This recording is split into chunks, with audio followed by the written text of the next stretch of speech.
Kavitha file எடுத்து வச்சிட்டியாமா? அப்பவே எல்லாத்தையும் கார்ல எடுத்து வச்சிட்டேங்க. தேனு சாப்பாடுலாம் ஒழுங்கா லஞ்ச்ல முடிச்சிடணும், ஓகேவா? எதுவும் மிச்சம் வைக்க கூடாது. சரி மம்மி. தேன்குட்டி ரெடி ஆயிட்டியா? போலாமா? நான் ரெடி தாத்தா, நீங்க ரெடியா? நான் இப்போ ரெடி ஆயிட்டேன்டா. போலாமா? கவிதா நான் ஆபீஸ் கிளம்புறேன். தேனு தாத்தாவோட சமத்தா ஸ்கூலுக்கு போறோம், சரியா? சரி டாடி. மதியம் லஞ்சுக்கு வந்துருங்க. கண்டிப்பா வந்துடுறேன். சரி நான் வரேன்பா. தம்பி என்னப்பா? அது வந்து என்ன தயங்குறீங்க, சொல்லுங்க. தம்பி வீட்லயே சும்மா உட்காந்துருக்கிறதுக்கு போர் அடிக்குது. உங்க ஆபீஸ்ல டீ காபி கொடுக்கற மாதிரி ஏதாவது வேலை இருந்தா எனக்கு கொடுங்களேன். என்னப்பா இந்த வயசுல தான் நீங்க ஓய்வு எடுக்கணும். காலையில வாக்கிங் போங்க, அப்புறம் தேன ஸ்கூலுக்கு கூட்டிட்டு போங்க, ஈவினிங் தேன ஸ்கூல்ல இருந்து கூட்டிட்டு வாங்க. மத்த நேரத்துல உட்காந்து ஜாலியா டிவி பாருங்களேன், எத்தனை நல்ல சீரியல் எல்லாம் வந்துட்டு இருக்கு. ஏன் கவிதா இதெல்லாம் அப்பா கிட்ட சொல்ல மாட்டியா நீ? நான் சொல்லிட்டேங்க, கேட்கவே மாட்டேங்கிறாரு. உங்ககிட்ட தான் பேசுவேன்னு சொல்லிட்டு இருக்காரு. தம்பி இது உழைச்ச கட்ட, சும்மா உட்காந்துருக்க முடியாது. அதனாலதான் உங்ககிட்ட ஏதாவது ஒரு வேலை கேட்டேன். இத பாருங்க, வீட்ல இருக்க போர் அடிக்குதுன்னா ஆபீஸ்க்கு வாங்க. ஆனா உங்களுக்கு அங்க வேலை எல்லாம் கிடையாது. ஜாலியா முதலாளி சீட்ல உட்காந்து முதலாளி மாதிரி இருங்க. வணக்கம் சார். அடடே வாங்க வாங்க, உட்காருங்க. கவிதா காஃபி கொண்டு வா. பரவாயில்ல சார், இப்பதான் சாப்பிட்டு வரேன். சரி நான் சொன்ன காரியத்தை கச்சிதமா முடிச்சிட்டீங்களா? பத்திரத்தோட வந்துட்டேன். தேங்க்யூ.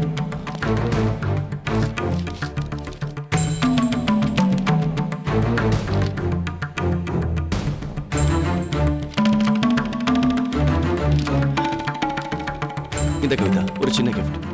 என்னங்க அது? ஒண்ணும் இல்ல, நீ கார்த்திக் எழுதி கொடுத்த வீட்டு பத்திரம், அந்த பத்திரம் தான் இது.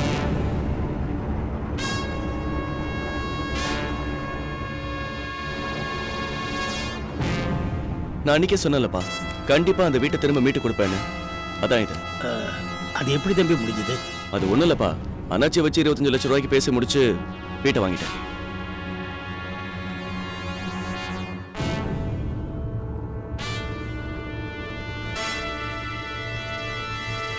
என்ன அப்படி பாக்குறீங்க? இதுக்கு பேசாம வீட்டையே விட்டு கொடுத்துருக்கலாமேன்னு பாக்குறீங்களா? எதுக்காக 25 லட்சம் ரூபாய் செலவு பண்ணேன்னு பாக்குறீங்களா? இந்த சிவகுமார் ஒண்ணும் முட்டாள் இல்ல. அந்த 25 லட்சம் ரூபாய ஒரு பைசா விடாம அந்த கார்த்திகிட்ட இருந்து நான் வசூல் பண்ண தான் போறேன். ஐயோ என்னங்க, எதுக்கு இந்த பிரச்சனை? எனக்கு என்னமோ பயமா இருக்கு. ஆமா தம்பி, அவன் ரொம்ப மோசமானவன் தம்பி. அவன் எந்த அளவுக்கு வேணாலும் போவான் தம்பி. இத பாருங்க, நீங்க எதுக்கும் பயப்படாதீங்க. அவன் என்ன குடைச்சல் கொடுத்தாலும் அதை ஃபேஸ் பண்ற தைரியமும் துணிச்சலும் எனக்கு இருக்கு. அப்புறம் என்னாச்சு, நான் சொன்னதெல்லாம் ஞாபகம் இருக்குல்ல? ஞாபகம் இருக்கு சார், சொன்னதை கச்சிதமா முடிச்சிடுறேன். Very good. சரி நான் போகும்போது உங்களை டிராப் பண்ணிட்டு போறேன். Okay sir. சரி கவிதா, நான் ஆஃபீஸ் கிளம்புறேன். சரியா? தேன்குட்டி கிளம்புறேன். பத்திரமா ஸ்கூல் போயிட்டு வரணும். வண்டி வந்துருப்பா, கொண்டு போய் விட்டு வந்துருங்க. வரேன். பாய். வரப்பா. ஓகே போலாம். தேன்குட்டி வா, டைம் ஆயிடுச்சு. அம்மாட்ட சொல்லிட்டு பை மம்மி. பை.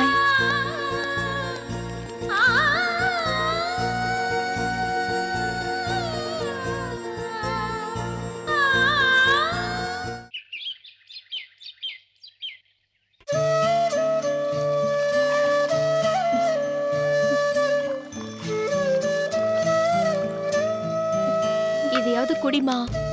அம்மா குடிமா. லீலா என்ன சொல்ற உங்க அம்மா?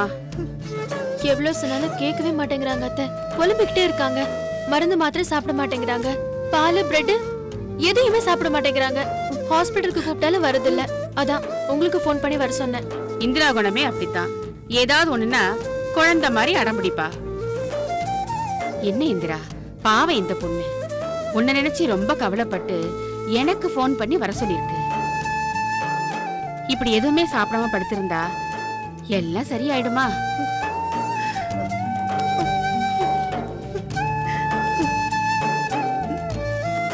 நான் பண்ண பாவத்துக்கு எனக்கு என்ன தண்டனை கொடுத்தாலும் சரியாகாததான். என்ன பண்றது? இத தவிர வேற எந்த மாதிரி என்னால தண்டனை கொடுத்துக்க முடியலையே. இத பாரு இந்திரா, நீ எந்த பாவமும் பண்ணல. நீ ஏதோ நினைச்சு கோவத்துல என்னென்னமோ பேசிட்ட. இளவரசி பொறுத்துக்க முடியாம போயிட்டா. நீ வேதனைப்படுற மாதிரி இளவரசி உன் நினைப்பாத்தான் இருப்பா. எப்படியும் வந்துருவா, கவலைப்படாத. ஏதாவது சாப்பிடு. அதெல்லாம் ஒண்ணு வேண்டாம் காமாட்சி. நான் இப்படியே கடந்து என் உசுரை விட்டு.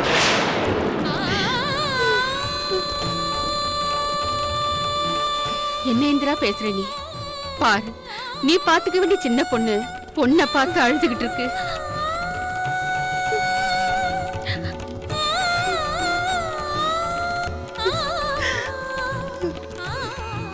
இளவரசியே நினைச்சு இந்த பொண்ணு அனாதையாக்கிட்டு போறியா?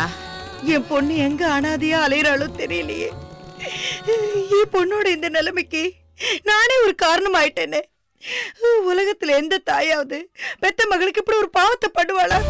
இளவரசியோட நல்ல மனசுக்கு அவ எங்கேயும் போய் கஷ்டப்பட மாட்டா. சுப்பிரமணி, இளவரசியோட சித்தப்பா, ராஜா தம்பி ஆளாளு தேடிக்கிட்டு தான் இருக்காங்க. எப்படியும் கண்டுபிடிச்சிருவாங்க. ஆமாம்மா, நீ அக்காவை நினைச்சு கவலைப்படாதம்மா. கஞ்சி வச்சிருக்கேம்மா, சாப்பிட்டுட்டு ஹாஸ்பிட்டலுக்கு போலாம். என் பொண்ணு வீடு வந்து சேர்ற வரைக்கும் நான் இந்த வீட்டை விட்டு எங்கேயும் வரமாட்டேன். அடம்பிடிக்காத இந்திரா. ஏற்கனவே நீ உடம்புக்கு முடியாதவ. இப்படி பிடிவாதம் பிடிச்சின்னா இன்னும் உடம்பு மோசமா தான் போகும். அது லீலாவுக்கு தான் சிரமம். வயசான காலத்துல நம்ம பிள்ளைங்களுக்கு சிரமம் கொடுக்கலாமா?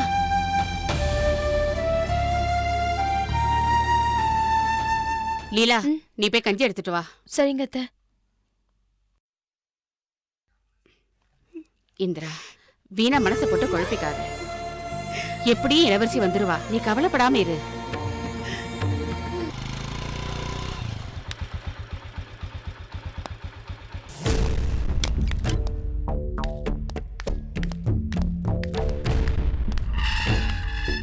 வாங்க சார். வாங்க. மா, வணக்கம் மேடம். வணக்கம் சார். என்னடா லாயரை கூட்டிட்டு வந்திருக்க? என்னம்மா இப்படி கேக்குறீங்க? அன்னைக்கு அவ்வளவு தூரம் பேசணும், எல்லாத்தையும் மறந்துட்டீங்களா? பூசாரி சொன்ன மாதிரி பரிகாரம் பண்ணத்தான்.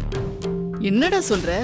பரிகாரம் பண்றதுக்கு எதுக்கு லாயரை கூட்டிட்டு வந்திருக்க? அதுக்குன்னு ஆளுங்க இருக்காங்கல்ல. என்னம்மா நீங்க?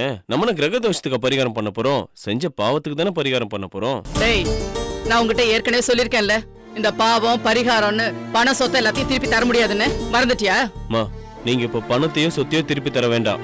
தப்பே செய்யாத பெரியப்பா வைத்தறிச்சலோட ஜெயில இருக்காருலமா, அவரை வெளில கொண்டு வரதுக்காக தான்.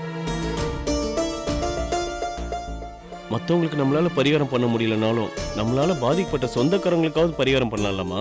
அதுவும் நம்ம குடும்பத்துக்கு மூத்தவருமா. ஆமாங்கா, எனக்கு கூட செய்ய சொல்றது சரின்னு தான் படுது. இதனால பணங்காசு சொத்து எதுவும் போறது இல்லையே.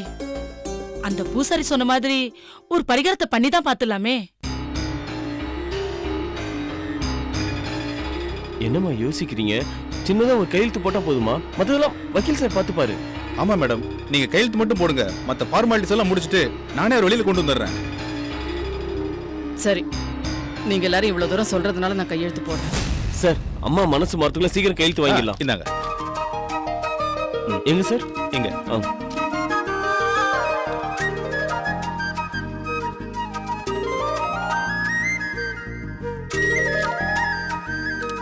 ஒன்றும் பிரச்சனை இல்லை செலியன். பெரிய ஒரு வழியில் வந்துருவாரு. மேற்கொண்டு ஆக வேண்டிய விஷயங்கள்லாம் நான் பாத்துக்கிறேன். வரேன் மேடம், வரேன் செலியன். சரிங்க சார். என்னடா, இப்போ உனக்கு சந்தோஷமா? எனக்கு மட்டும் இல்லம்மா, நம்ம குடும்பத்துக்கே சந்தோஷம்தான். ஒரு நல்ல காரியத்துக்காக கையெழுத்து போட்டு ஆரம்பிச்சு வச்சிருக்கீங்க.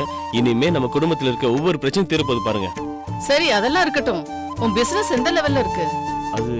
அது வந்துமா, அந்த லெதர் பிசினஸ்லாம் வேண்டாம்னு முடிவு பண்ணிட்டேம்மா. என் ஃப்ரெண்டு சுரேந்தர் இருக்கான்லம்மா. யாரு? புதுசா ஏதோ கார்பரேட்டர் கண்டுபிடிக்கிறேன்னு எப்ப பார்த்தாலும் ஸ்பேனர் கைமா சுத்திட்டு இருப்பானே, அவனா? என்னம்மா அவனை பத்தி இவ்வளவு சாதாரணமா சொல்லிட்டீங்க? அதிகமா மைலேஜ் தர மாதிரி கார்பரேட்டர் கண்டுபிடிச்சிட்டு இருக்கான். அது சீக்கிரமாவே சக்சஸ் ஆயிடும் நம்பிக்கை இருக்குமா? மா, அவன் என் கூட பிசினஸ்ல பார்ட்னரா சார்னு சொல்லிட்டாமா. அவங்க மாமாவே பேங்க்ல ஷூரிட்டி தரேன்னு சொல்லிட்டாரு. பேங்க்லயும் டாக்குமெண்ட்ஸ் சப்மிட் பண்ணிட்டோம். லோன் சாங்ஷன் ஆனதும் சீக்கிரமே பிசினஸ் ஸ்டார்ட் பண்ணிடுவோம். பிசினஸ் தான் சொல்லிட்டு இருக்க. என்ன பிசினஸ் பண்ண போற? மா, இந்த 2 வீலர் 4 வீலர் ஆட்டோ இதுக்கான ஸ்பேர் பார்ட்ஸ் பிசினஸ்மா. அதுவும் ராஜேஸ்வரி ஆட்டோமொபைல்ஸ் உங்க பேரை தான் வைக்க போறேன். ரொம்ப சந்தோஷம்ப்பா. நீ பிசினஸ் ஆரம்பிச்சு அமோகமா இருக்கணும். அதுதான்ப்பா எனக்கு வேணும். வாங்கண்ணே. வா கணேசா, வா சுப்பிரமணி. அந்த பொண்ணை பத்தி ஏதாச்சும் தகவல் கிடைச்சதா? இல்ல மாதிரி கிடைச்ச தகவலும் பயமுறுத்துற மாதிரி தான் இருக்குது. அதான் மறுபடியும் உன்னை தேடி வந்தோம். ஏன் கணேசா சொல்ற? ஆமாப்பா, அது பொறுக்கி பசங்க ஏரியாவா. பொண்ணுங்களை கண்டா விட்டு வைக்க மாட்டானுங்களாமே. ஆமா கணேசா, அந்த மாதிரி ஏரியா தான். நீ பயப்படாத சுப்பிரமணி, இளவரசிக்கு ஒன்னும் ஆகாது. உன் வண்டியில சவாரி வந்தாங்களே, அவங்கள பத்தி உனக்கு ஏதாவது தெரியுமா? அவங்க யார்கிட்ட விசாரிச்சா அதன் மூலமா இளவரசியை பத்தின தகவல் கிடைக்கலாம்ல. நீ சொல்றது கரெக்ட் தான். நான் தான் அப்பவே சொன்னேனே, அவங்க யாருன்னு எனக்கு தெரியாது, துட்டுக்காக தான் சவாரிக்கு போனேன்னு. இப்போ என்னதான் பண்றது? தாயே, நீ கவலைப்படாதம்மா. நான் கூப்பிட்ட உடனே நீ வந்திருந்தீனா இந்நேரம் குணமாயிருக்கும்.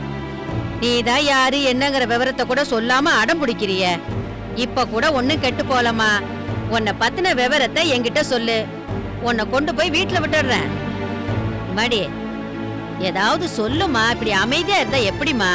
சொல்லுமா, உன் வீட்டுல கொண்டு போய் விட்டுடுறமா. பாட்டி பேசாம இருக்க மாட்டேன். ஆஸ்பத்திரியில வந்து தொண சும்மா பேசிட்டே இருக்க. என்னம்மா நீ? சரி மாறி, உடம்ப பத்திரமா பாத்துக்க. எதுவா இருந்தாலும் ஃபோன் பண்ணு. நாங்க இப்ப கிளம்புறோம். சரி கணேசா, வரமா? சரி சுப்பிரமணி. உங்களை டாக்டர் கூப்பிடுறாங்க. வரம்மா. ஆமா வா வாமா. என்னாச்சு கணேஷ்? ஒன்றும் இல்லை சுப்பிரமணி, பாவம் மாறி செலவுக்கு காசு வச்சுருக்காங்கன்னு தெரியல. நான் போய் கேட்டு வந்துடுறேன். சரி.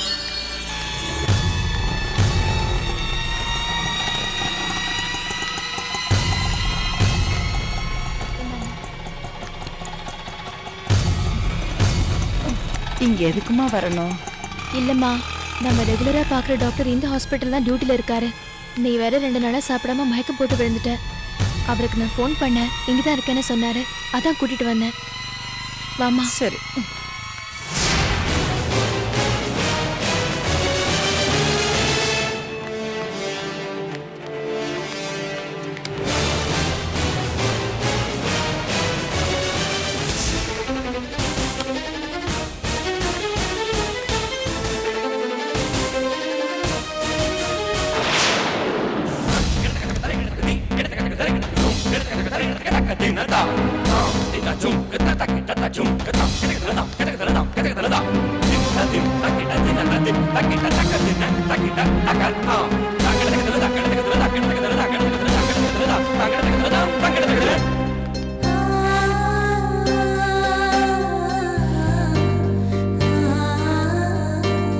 தாயி இங்கே உட்காந்துருமா. மருந்து சீட்டு கொடுத்துருக்காங்க. நான் போய் மாத்திரை மருந்து வாங்கிட்டு வந்துடுறேன்.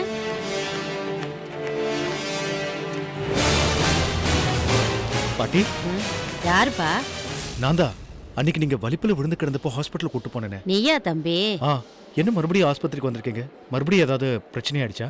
அதெல்லாம் ஒண்ணு இல்ல தம்பி. என்ன கொண்டு போய் வீட்டுல விட்டல. அப்ப என் பேத்தி கூட உடம்புக்கு முடியாம படுத்துருந்துச்சுல்லப்பா. அதுக்கு ஊசி போட ஆஸ்பத்திரிக்கு கூட்டிட்டு வந்தேன்.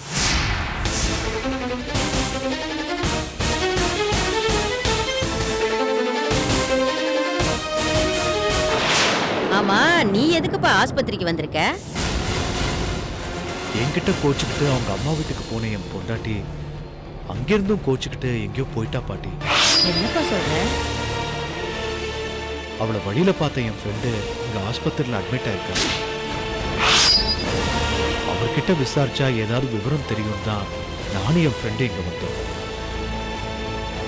அட என்னப்பா நீ இவ்வளவு நல்ல புள்ளையா இருக்கிற, உன்கிட்ட சண்டை போட்டுக்கிட்டு அவ அம்மா வீட்டுக்கு போயிட்டாளா?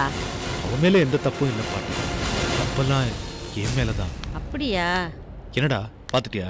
கிளம்பலாமா? இளவரசி டாக்டர் கூப்பிடுறாங்க. டேய், நர்ஸ் இளவரசின்னு கூப்பிடுறாங்க. அது ஏன் நம்ம இளவரசியா இருக்கக்கூடாது? ஏய், நம்ம இளவரசியா இங்க வரப்போறா? அது வேற யாராவது இளவரசியா? எதுக்குடா சந்தேகம்? நீ முதல்ல போட்டோ கொடு, நான் நர்ஸ் கிட்ட காட்டி விசாரிச்சு வந்துடுறேன். அப்படிங்கிறீங்க? ஆமா. சரி.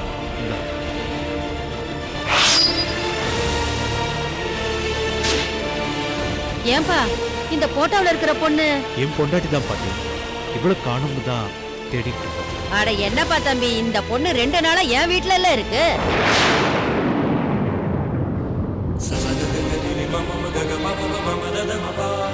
என்ன பாட்டி சொல்றீங்க? ஆமாப்பா, அன்னைக்கு என்ன வீட்டுல கொண்டு வந்து விட்டு இல்ல, உடம்பு முடியாம என் பேத்தி படுத்திருக்குன்னு சொன்னேன்லப்பா, அந்த பொண்ணுதான்ப்பா. அப்போ உங்க பேத்தின்னு சொன்னீங்க பாட்டி. அன்னைக்கு அதுக்கு யாரும் இல்ல, நான் ஒரு அனாதைன்னு சொல்லிச்சுப்பா. அனாதைக்கு அனாதை தானப்பா ஆதரவு. அதான் என் பேத்தின்னு சொன்னேன். ஆமா பாட்டி, இளவரசியை எங்க பாத்தீங்க? எப்படி உங்க வீட்டுக்கு வந்துச்சு? அதை ஏன்பா கேக்குற?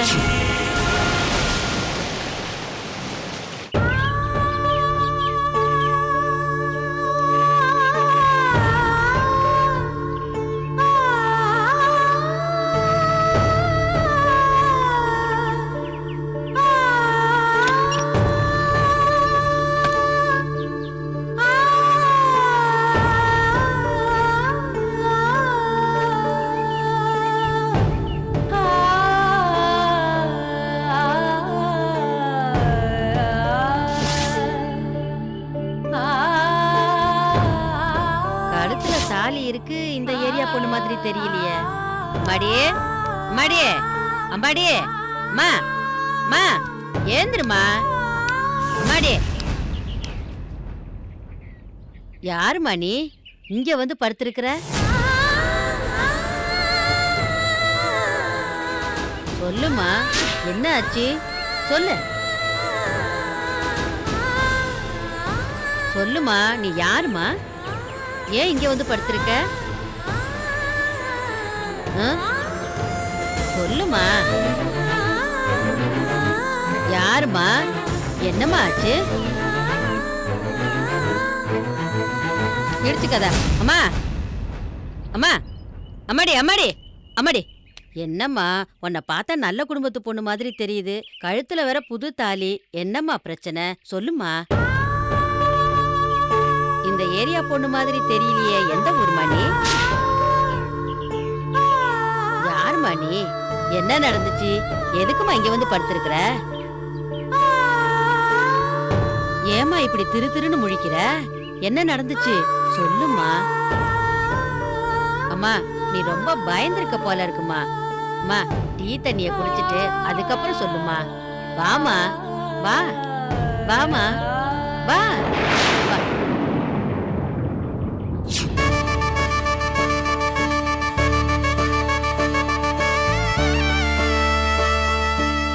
மயக்கம் தெளிஞ்சதுக்கு அப்புறம் நீ யாரு என்னன்னு கேட்டா சொல்ல மாட்டேன்ருச்சு. கட்டாயப்படுத்தியும் கேட்டேன். என்ன கட்டாயப்படுத்தாதீங்க, நான் ஒரு அனாதை, அதுக்கு மேல என்ன எதுவும் கேட்காதீங்கன்னு சொல்லிருச்சுப்பா. இப்ப கூட நான் கட்டாயப்படுத்தி தான்ப்பா ஆஸ்பத்திரிக்கு கூட்டிட்டு வந்தேன். உடம்பு சரியில்லையே, டாக்டர் கிட்ட வான்னு வந்துச்சு. ஆஸ்பத்திரி கூட்டு வந்தீங்களா? ஆமையா. இளவரசி எங்க? இங்கதான் இருக்கிறாப்பா, இங்கதான் உட்காந்து.